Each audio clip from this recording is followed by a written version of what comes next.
जुनको शीतलमा आमाको माया घामको परिलो तापमा निदाउन पाऊँ यो शिर राखी आमा हजुरकै काखमा निदाउन पाऊँ यो शिर राखी आमा हजुरकै काखमा।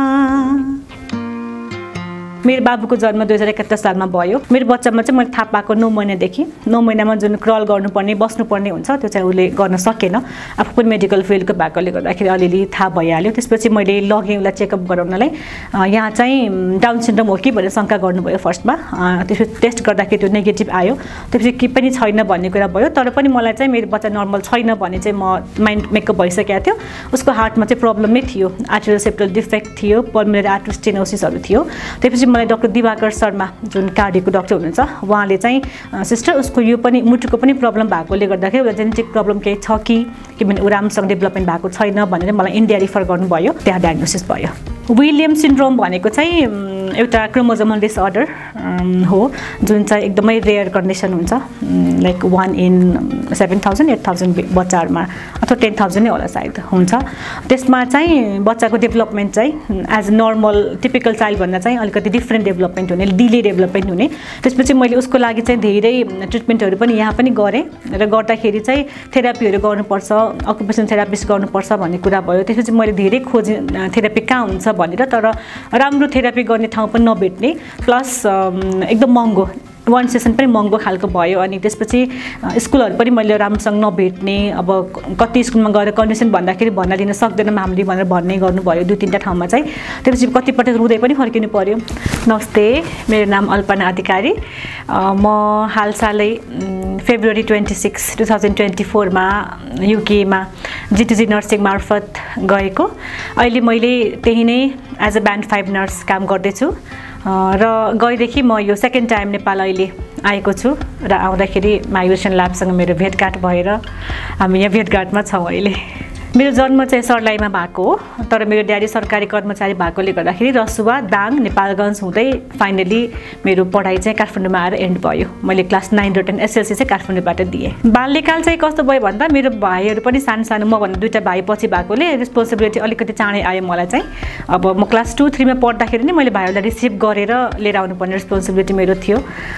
त्यही नै हो अलिकति। मलाई बाल्यकाल मेरो कस्तो बाल्यकाल भयो भन्दाखेरि मैले गुडिया खेलेको मलाई याद छैन। त्यस्तै नै बित्यो मेरो बाल्यकाल चाहिँ।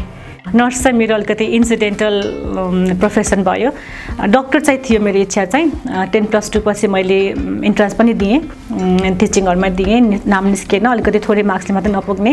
त्यसपछि इयर लस नगरौँ भनेर माइक्रोबायोलोजी पढ्न थालेँ। पिएससी माइक्रोबायोलोजी पढ्दा पढ्दै इन्ट्रान्स प्रिपरेसन गर्नु पर्ला भने, तर अब त्यो पढ्न थालेपछि यताको बिर्सेँ मैले फेरि। अनि माइक्रोबायोलोजी नै मैले कम्प्लिट गरेँ बिएससी। त्यसपछि बिहे भयो। सकेपछि बिहे भएपछि मेरो हस्बेन्डले चाहिँ अब टेक्निकल फिल्ड नै पढ्ने, माइक्रोबायोलोजीमा त्यति धेरै स्कोप छैन, बाहिर जानु पनि मिल्दैन भन्ने कुराले मैले इन्ट्रान्स चाहिँ दिएँ मास्टर्समा, तर नाम निस्किएन माइक्रोबायोलोजीमा। त्यही भएर उहाँले चाहिँ मैले 2टा अप्सन दिनुभएको थियो कि इन्जिनियरिङ गर कि नर्सिङ गर, अनि पनि हाउसवाइफ भएर बस भन्नुभएको थियो। अब हाउसवाइफ त मेरो अप्सनमै थिएन। इन्जिनियरिङ पनि म म्याथमेटिक्स अलिकति कमजोर मान्छे भएकोले मैले त्यो चुज गर्न सकिनँ। अब मलाई चाहिँ बर्न टु बी नर्स जस्तै थियो होला, त्यही भएर मैले केहीमा इन्ट्रान्स दिँदाखेरि एकचोटिमै नाम निस्क्यो। त्यसपछि मैले काठमाडौँ मेडिकल कलेजमा पढ्न थालेँ। त्यो इन्सिडेन्टलै भयो, तर चाहिँ त्यसकै लागि म जन्मेको रहेछु भन्ने चाहिँ मलाई त्यतिखेर फिल भयो। पढाइको समय चाहिँ राम्रो थियो। म पछि बिए पछि पढेकोले गर्दाखेरि होला अलिकति चाहिँ मेरो म्यानेजमेन्ट, टाइम म्यानेजमेन्ट अलिकति गाह्रै थियो मलाई चाहिँ म्यानेज गर्नलाई। धेरै पटक म्यामहरूले चाहिँ बोलाएर काउन्सिलिङ पनि गर्नुहुन्थ्यो, तिम्रो अलिकति अरू भन्दा चाहिँ अलिकति ब्याक छौ, के छ, के कारणले हो भन्दाखेरि अब म त अलरेडी म्यारिडै थिएँ, अब घरमा पनि हेर्नुपर्ने त्यस्तै नै थियो। त्यही भएर तर कभरअप चाहिँ भयो, राम्रैसँगले पास भएँ म भनौँ न, त्यही हो। त्यसपछि चाहिँ मैले 6 महिना भलन्टियर त्यही केएमसीमै गरेँ, फ्री भलन्टियर सर्जरी वार्डमा। त्यसपछि चाहिँ भलन्टियर गरेकोलाई नै स्टाफ राख्ने भन्ने त्यो आएपछि अनि हामीले चाहिँ अप्लाई गरेर त्यही नै जब पायौँ।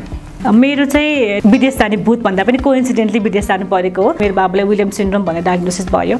त्यसपछि मैले उसको लागि चाहिँ धेरै ट्रिटमेन्टहरू पनि यहाँ पनि गरेँ र गर्दाखेरि चाहिँ थेरापीहरू गर्नुपर्छ, अकुपेसन थेरापिस्ट गर्नुपर्छ भन्ने कुरा भयो। त्यसपछि मैले धेरै खोजेँ थेरापी कहाँ हुन्छ भनेर, तर राम्रो थेरापी गर्ने ठाउँ पनि नभेट्ने, प्लस एकदम महँगो, 1 सेसन पनि महँगो खालको भयो अनि त्यसपछि स्कुलहरू पनि मैले राम्रोसँग नभेट्ने अब कति स्कुलमा गएर कन्डिसन भन्दाखेरि भन्न दिन सक्दैनौँ हामीले भनेर भन्ने गर्नुभयो 2-3टा ठाउँमा चाहिँ त्यसपछि कतिपटक रुँदै पनि फर्किनु पर्यो त्यो कारणले गर्दाखेरि चाहिँ मेरो बच्चालाई यहाँ राम्रो छैन भन्ने सोचिरहेको थिएँ मैले त्यही बेलामा चाहिँ जो बाहिर हुनुहुन्छ मेरो चिनेको अब फ्यामिली युकेमा साथीहरू अस्ट्रेलिया युएसमा चाहिँ यता राम्रो छ बच्चाको लागि चाहिँ सेवा सुविधा ट्रेनिङहरू पनि राम्रो हुन्छ यता आऊ भन्ने कुरा भयो त्यसपछि चाहिँ बिस्तारै फ्यामिली पनि युके भएकोले गर्दाखेरि मैले चाहिँ युकेतिर जाऊँ न त भनेर प्लान गरेँ त्यसपछि मैले ओइटी गरेँ ओइटी पछि सीबीटी गरेँ अनि त्यसपछि मैले प्राइभेटली नै त्यतिखेर एनएचएसमा पनि जब अप्लाई गरेँ तर गर्दाखेरि पनि मैले रेस्पोन्स पाएको थिइनँ त्यहाँबाट पनि त्यसपछि मैले प्राइभेटली नै जानु पर्यो भनेर सोच्दाखेरि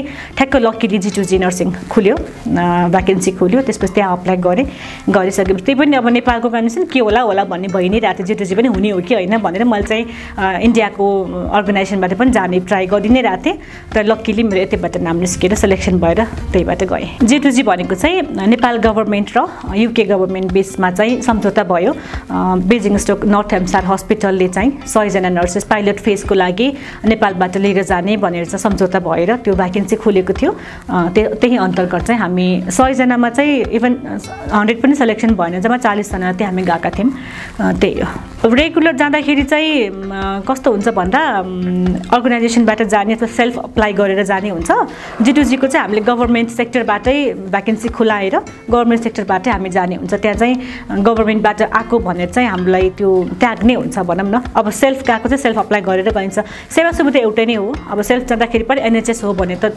0 कस्ट नै हो होइन तर अब अर्गनाइजेसनबाट गएको छ लाइक इन्डियाबाट कुनै अर्गनाइजेसनबाट गएको छ भने अलिकति पैसा एक्स्ट्रा उनीहरूले चाहिँ स्यालेरीबाट काट्ने रहेछ त्यो चाहिँ पछि थाहा भयो तर G2Gबाट जाँदाखेरि चाहिँ हामीलाई सबै कुरा चाहिँ हस्पिटलले नै हामीलाई कन्ट्र्याक्ट पठाइदिने एभ्रिथिङ टिकटको पैसा टिकटहरू काटेर सबै उनीहरूले पठाइदिएर हामी त्यसरी चाहिँ गएको पाएँ भन्ने सुन्दाखेरि मैले वैभव लक्ष्मीको व्रत लिएको थिएँ त्यो दिन मेरो एन्डिङ थियो व्रतको उद्यापन थियो घरभरि मान्छे थियो रुद्री पूजा थियो प्रसाद बाँडिरहेको थिएँ प्रसाद बाँड्ने बिचमा ठ्याक्क फोन आयो मलाई सेलेक्टेड भयो भनेर अनि सबैले चाहिँ त्यो पूजाको यो चाहिँ रिजल्ट हो पनि भयो कति चाहिँ त्यो जस्तो पनि भयो एउटा होइन ठ्याक्क भगवानको पूजाको दिन त्यस्तो भयो अनि खुसी लाग्यो रमाइलो भयो जस अब लाइफले एउटा मोड लियो अब भन्ने जस्तो फिल भयो गाह्रो भयो छोराछोरा राखेँ तर पनि उसकै लागि हो मैले जानुपर्ने उसलाई लानु पनि मिल्थ्यो मैले सुरुमै मसँगै गएको साथीहरूले आफ्नो फ्यामिली पनि लिएर गएको पनि थियो तर मैले चाहिँ फर्स्टमा सेटल होम किनभने उता अलिक डिफ्रेन्ट एबल चाइल्ड हो उसलाई कस्तो हुन्छ स्कुल कहाँ भर्ना गर्ने केही पनि थाहा थिएन नि त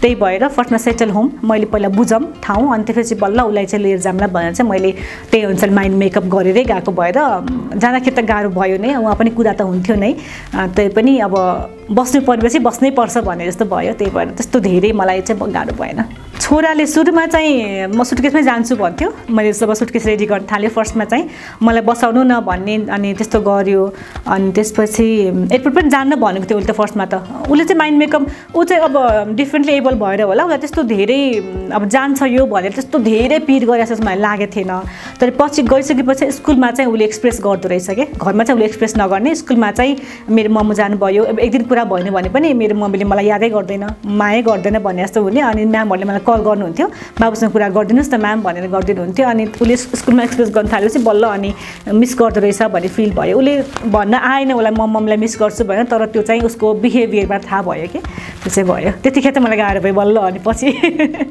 त्यस्तो भयो उताको काम गराएको अनुभव चाहिँ अब म चाहिँ मेरो वार्डमा रेस्पिरेटरी वार्डमा काम गरेँ गर्दाखेरि म फर्स्ट नेपाली नर्स त हुनुहुन्थ्यो तर उही नै पढेको नेपाली नर्स हुनुहुन्थ्यो म चाहिँ फर्स्ट नेपाली नर्स चाहिँ इन्टरनेसनलबाट गाह्रो भयो सुरुमा चाहिँ एकदमै लाइक अब आफूलाई प्रुभ गर्नुपर्ने खालको कन्डिसन भनौँ न अब विदेशमा भूमिमा होइन गएर गर्दाखेरि चाहिँ अलिकति गाह्रै भयो स्टाफ चाहिँ एकदमै कोअपरेटिभ हुनुहुन्थ्यो त्यहाँ चाहिँ हरेक स्टाफ चाहिँ जति जे सोधे पनि भनिदिने खालको के अब इरिटेट नहुने इभन म पनि इरिटेट हुन्थ्यो होला बरु त्यस्तो कन्डिसनमा तर त्यति सोध्दा पनि त्यहाँको स्टाफहरू चाहिँ कहिले इरिटेट हुनु भएन त्यो कारणले मलाई एडजस्ट हुन एकदम सजिलो भयो त्यहाँ चाहिँ जे पनि कुरा सिकोस् जे पनि कुरा जानोस् र अगाडि बढोस् भन्ने चाहिँ राम्रो छ एकदमै केही नयाँ कुरा आयो नयाँ टपिकहरूमा कुनै ट्रेनिङ आयो भने चाहिँ इभन मेट्रोले नै यस्तो यस्तो ट्रेनिङ आएको छ मैले यो राखिदिएको छु है तिमीलाई भनेर नोटिस आउँछ हामीलाई उहाँले आफैले राखिदिनुहुन्छ कुनै ट्रेनिङमा इभन बिजी काम गरेर घर गइसकेपछि पनि आजको दिन बिजी भयो थ्याङ्क यू सो मच स्टाफहरूलाई भने एकदमै त्यो चाहिँ छ अप्रिसिएट चाहिँ एकदम धेरै हुन्छ त्यहाँ चाहिँ त्यहाँ अप्रिसिएसनले गर्दाखेरि पनि मोटिभेसन चाहिँ एकदम धेरै हुँदो रहेछ क्या त्यहाँ चाहिँ। अवार्ड जितेको भन्दा पनि नोमिनेसन नोमिनेसन भन्ने छ इङ्ल्यान्डको चाहिँ, त्यो सबैमा हुँदो रहेछ एनएचएसको चाहिँ। त्यसमा चाहिँ अहिलेसम्म काउन्ट गर्दाखेरि 32 वटा भयो टोटलमा चाहिँ।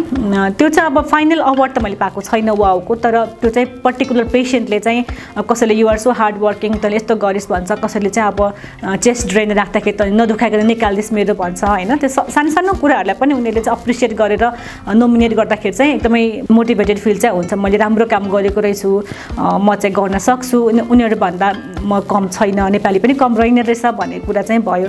अब चाहिँ भ्यालु नभए जस्तो हुँदो रहेछ। सुरुमा चाहिँ एकदम धेरै भ्यालु भयो मलाई चाहिँ। एउटा you work hard, Alpana is so nice, she care for me so well भनेर भन्दा पनि यस्तो खुसी लाग्थ्यो। अब चाहिँ नर्मली लागिसक्यो, अब चाहिँ 32 वटा भइसक्यो नि त। जस भ्यालु त हुन्छ, तर अब चाहिँ या I do so I get it भन्ने जस्तो फिल चाहिँ हुन्छ अब चाहिँ। अनि त्यसमा चाहिँ मलाई इन्टरनेसनल एजुकेटेड नर्सको एडभोकेट बनाउनु भयो उहाँहरूले चाहिँ। गएको 1-2 महिनामै बनाइसक्नु भएको थियो। त्यसमा चाहिँ जो इन्टरनेसनली एजुकेटेड भएर नर्सहरू आउनुहुन्छ उहाँहरूलाई चाहिँ अब जति मैले फेस गरेँ त्यो चाहिँ उहाँहरूले फेस गर्नु नपरोस् भनेर चाहिँ त्यो मलाई बनाउनु भयो। त्यसपछि मैले चाहिँ अब जति पनि म भन्दा पछि नर्स आउनुहुन्छ उहाँहरूलाई चाहिँ अब फर्स्टमा के हामीले त्यहाँको चाहिँ ओरिएन्ट हुनुपर्छ त, के चाहिँ एकदम म्यान्डेटरी हो त्यहाँ गर्नुपर्ने कुराहरू भनेर चाहिँ मैले उनीहरूलाई चाहिँ सर्टसर्ती भन्ने गरेको छु। सुरुमा त मैले केही पनि नबुझ्ने, अब ब्रिटिस एक्सेन्ट र हाम्रो अलिकति डिफ्रेन्टै हुने, केही नबुझ्ने। मैले त मेट्रोनलाई बोलाएर what is saying please explain me भनेर बोलाउँथेँ। अनि उहाँले चाहिँ अब तैँले बुझ्नुपर्ने हुन्छ, तेरो वे हो यो, यु हेभ टु अन्डरस्ट्यान्ड, कहिलेसम्म मैले एक्सप्लेन गर्ने भन्नुहुन्थ्यो। अनि उहाँ जानुहुन्थ्यो, ल तँ आफै बुझ भन्नुहुन्थ्यो, बल्ल बल्ल बल्ल बुझ्थेँ। अनि अहिले पनि अझै पनि त्यो एक्सेन्ट चाहिँ कोही आएर भन्दाखेरि अझै पनि बुझ्दिनँ, अझै पनि 2-3 चोटि पार्डन सरी भनिराख्नुपर्छ। अब मेबी त्यो एक्सेन्ट कसैको डिफ्रेन्टली बोलेर पनि होला, तर उहाँहरूले चाहिँ भन्दाखेरि चाहिँ तेरो कस्तो राम्रो इङ्ग्लिस छ, कस्तो राम्रो बोल्छस् तैँले भन्नुहुन्छ, कसरी आयो तिमीलाई इङ्ग्लिस, नेपाली भएर इङ्ग्लिस कसरी आयो, हाम्रो त नेपाली आउँदैन त भन्नुहुन्छ कि उहाँ त अचम्म पर्नुहुन्छ। तर अब हाम्रो त इङ्ग्लिस लेभलमै पढाइ भएकोले गर्दाखेरि इङ्ग्लिस त आयो, तर पनि अझै पनि त्यो उहाँहरूको एक्सेन्ट चाहिँ बुझ्नलाई अझै पनि गाह्रो हुन्छ। बोल्नलाई सकिन्छ तर बुझ्नलाई चाहिँ गाह्रो हुन्छ अझै पनि कतिजनाको चाहिँ। अब सजेसन दिनु पर्दाखेरि चाहिँ रिलायबल सोर्सबाट जानुहोस् होइन, किनभने अहिले एकदमै धेरै विदेश जाने लहर चलिरहेछ। त्यो मध्येमा चाहिँ अहिले धेरै टाइट पनि गरेको छ धेरै कन्ट्रिजहरूले। त्यसबाट सबैजनाले चाहिँ अब नर्सिङमा नपाउँदाखेरि स्टुडेन्ट भिजामा गइराख्नु भएको छ। एन्ट्री मात्र गर्न पाए पनि द्याट इज टु मच भन्नुभएको छ, तर त्यस्तो चाहिँ नगर्नुहोस्। किनभने स्टुडेन्ट भिजामा गएर चाहिँ एकदमै धेरै गाह्रो छ अहिले त्यहाँ सस्टेन गर्नुको लागि चाहिँ। सानो सानो कामको लागि धेरै मेसेज आइरहेको छ मलाई काम खोजिदिनु न भनेर, त्यसरी चाहिँ नजानुहोस्। अब अलिकति टाइम वेट गरेर होइन, अब फेरि पनि खुल्ला, किनभने इन्टरनेसनल नर्स नभइकन त त्यहाँ चलाउनु पनि गाह्रो हुन्छ। खुल्ला रिलायबल सोर्सबाटै खुल्ला, त्यही भएर अलिकति वेट गरेर रिलायबल सोर्सबाटै राम्रै ठाउँमा जानुहोस्। किनभने अब नर्सिङ होम भनेर गयो कसैले चाहिँ टोटल आवर पनि नदिने काम, 37.5 आवर हाम्रो तोकेको हुन्छ, तर त्यति आवर पनि कसैको पुग्दैन काम गर्नलाई। नपुग्दाखेरि त अब सस्टेन गर्ने गाह्रो हुन्छ, लिभिङ कस्ट एकदम धेरै छ त्यहाँ चाहिँ। त्यही भएर बरु वेट गरेर राम्रै रिलायबल सोर्सबाटै जानुहोस्, ओइटी सिबिटी प्रिपेयर गरेर बस्नुहोस्। त्यही भएर त्यही नै भन्न चाहन्छु म चाहिँ। जान त जानु, तर युके भनेको एउटा अपर्च्युनिटीको ल्यान्ड हो होइन, ल्यान्ड अफ अपर्च्युनिटी हो। जानुपर्छ बाहिर भनेको हामीले नेपालमा पढेर नेपालमै काम गर्नुपर्छ भन्ने बाध्यता कहीँ पनि हुँदैन होइन। त्यही भएर आफ्नो क्वालिफिकेसन आफ्नो स्किल्सलाई चाहिँ हामीले इन्टरनेसनल लेभलमा देखाउनुपर्छ, तर जाँदाखेरि चाहिँ रिलायबल सोर्स कुरेर जाँदाखेरि चाहिँ राम्रो हुन्छ। राम्रो नर्स भनेको चाहिँ क्वालिफिकेसन, स्किल र ह्युमन आर्ट सबै हुनुपर्छ। अब क्वालिफिकेसन त हुनै पर्यो, नलेज हुनै पर्यो। कुनै पनि मेडिसिन दिँदाखेरि चाहिँ अब मेडिसिन दिँदाखेरि होस् अथवा कुनै पनि काम गर्दाखेरि होस्, नलेजै छैन भने त त्यो अब राम्रोसँग गर्नै सकिँदैन। फर्स्ट कुरा स्किल हुनु पर्यो, त्यही काम पनि एउटाले कसरी गर्छ अर्कोले कसरी गर्छ, त्यो प्रपर स्किल भयो भने पनि त्यसलाई पनि उनीहरूले हेरिरहेको हुन्छ होइन। र अर्को कुरा भनेको चाहिँ हाम्रो ह्युमन साइन्स भनिन्छ जुन नेचरबाट आउने अब स्माइलिङ फेस हुनु पर्यो होइन। अनि पेसेन्टले त्यो पनि हेरिरहेको हुन्छ, को स्टाफ चाहिँ हाँसेको छ, को चाहिँ हाँसेको छैन, कसरी बोलेको छ होइन। अब हाम्रो बोलाइले पनि उनीहरूको चाहिँ धेरै प्रब्लम सल्भ हुन्छ। कतिको हामीले कतिको एम्पैथी उनीहरूलाई देखाउने होइन, सिम्पैथी कतिको देखाउने भन्ने कुरा पनि हुन्छ। पेसेन्ट यतिकै पनि पेसेन्ट भइरहेको हुन्छ, हामी पनि पेसेन्ट भयो भने हामी पनि त्यो ठाउँमा पुगि नै हाल्छौँ होइन। त्यही भएर मेन कुरा चाहिँ ह्युम्यानिटी चाहिँ हुनु पर्यो, पेसेन्टलाई बुझ्ने ह्युम्यानिटी हुनु पर्यो, एम्पैथी देखाउनु पर्यो, सिम्पैथी देखाउनु पर्यो। र क्वालिफिकेसन स्किल भनेको त अब त्यो त म्यान्डेटरी नै भइहाल्यो सबैमा, त्यही नै हो। अब मेरो मेन टार्गेट भनेको छोरा लाने थियो, म उसकै लागि नै गएको, उसको फ्युचर राम्रो होला युकेमा भनेर गएको हो। र मैले अब सेकेन्ड टाइम नेपाल आउँदाखेरि उसको भिजा अप्लाई गरेँ र उसको भिजा पनि आयो अहिले। अब उसलाई म लाँदैछु, तर पनि स्ट्रेस छ। अब उसलाई कस्तो स्टेजमा राख्ने, कसरी उसलाई चाहिँ ग्रुम अप गर्ने, उसले त्यहाँ गएर सेटल गर्न सक्ला कि नसक्ला, यहाँ अब उसले अब यहाँ भनेको जहाँ पनि जसको पनि घरमा जान सक्यो होइन, त्यहाँ भनेको अब अर्कोको घरमा जान मिल्दैन, धेरै अब उसलाई डिस्टर्ब गर्न मिल्दैन, त्यहाँको रुल अर्कै हुन्छ, त्यही भएर त्यसमा उसले कतिको सेटल गर्न सक्ला कि नसक्ला भन्ने श्रेष्ठ छ। तर पनि गर्नुपर्छ, गर्न सकिन्छ भन्ने पोजिटिभिटी चाहिँ छ ममा, त्यही भएर अब लान्छु, लेट्स सी भनेर चाहिँ लग्दैछु मैले। मेरो बच्चा चाहिँ सेटल भयो, त्यहाँ चाहिँ अलिकति भए पनि उसको इम्प्रुभमेन्ट भयो भनेर देखेर अथवा मैले भन्न सकेँ भने चाहिँ त्यो मेरो अकम्प्लिस हुन्छ कि जस्तो लाग्छ। किनभने मलाई थाहा छ नि त्यहाँ कस्तो गर्छ उसले भनेर, उसलाई अब 2 महिना मैले फर्काउनु पनि पर्ने हुनसक्छ, मलाई नेपाल लगिदिएँ भनेर भन्यो भने त मैले केही उपाय छैन मलाई त होइन। त्यही भएर मैले उसलाई त्यहाँ राखेर एडजस्ट गर्न सकेँ, त उसलाई मैले अलिकति भए पनि ग्रुम अप गर्न सकेँ, ऊ चेन्ज भयो, अलिकति उसको बिहेभियर ह्याबिट उसको पढाइमा चेन्ज भयो भने चाहिँ त्यो मेरो लागि ठुलो अचिभमेन्ट हुन्छ। अब छोराको बारेमा भन्दाखेरि चाहिँ विलियम सिम्पटम्सको कुरा गर्दाखेरि म्युजिकमा अफिनिटी हुन्छ, नम्बर 1मा सिम्पटममा छ। त्यही भएर मेरो बच्चा पनि सानैबाट त्यो चाहिँ जतातता म्युजिक बज्यो उता सुन्ने कान फर्काउने खालको थियो र उसले गिटार, मादल, पियानो राम्रै बजाउँछ। स्कुलमा पनि उसलाई चाहिँ त्यस्तो प्रोग्रामहरू भयो भने अलि अगाडि ल्याइदिनुहुन्छ स्कुलबाट पनि, अक्षरा स्कुलमा, त्यसले गर्दाखेरि उसलाई हेल्प पनि भएको छ र उसले चाहिँ आफै पनि त्यो उसलाई नेचुरल ट्यालेन्ट भनौँ होइन, त्यो एकदमै राम्रो बजाउँछ। उसलाई अक्षर चिन्दैन तर पनि मोबाइल उठाएर गिटार भनेर भन्छ, अनि त्यसपछि त्यहाँ गिटार आउँछ, उसले त्यसबाट सिकेर त्यहाँ हेर्दै युट्युब हेर्दै उसले बजाउनु सिकेको हो। त्यसरी सिक्दाखेरि उसले राम्रो गरिरहेछ। त्यहाँ गएर पनि मैले अब साउथ एसियन म्युजिक क्लासहरू खोजेर राख्ने सोचाइमा छु। मैले यहीँबाट पनि सर्च गरिरहेको छु, रहेछ बेजिङ स्टक म बस्ने ठाउँमा पनि छ रहेछ, अब गएर चाहिँ मैले त्यहाँ उसलाई म्युजिक क्लासमा हालिदिन्छु। अब उसको यो एउटा ट्यालेन्टलाई चाहिँ अब फर्दरमा चाहिँ लग्यो भने सायद उसले यसमा राम्रो गर्छ कि भन्ने मेरो सोचाइ छ।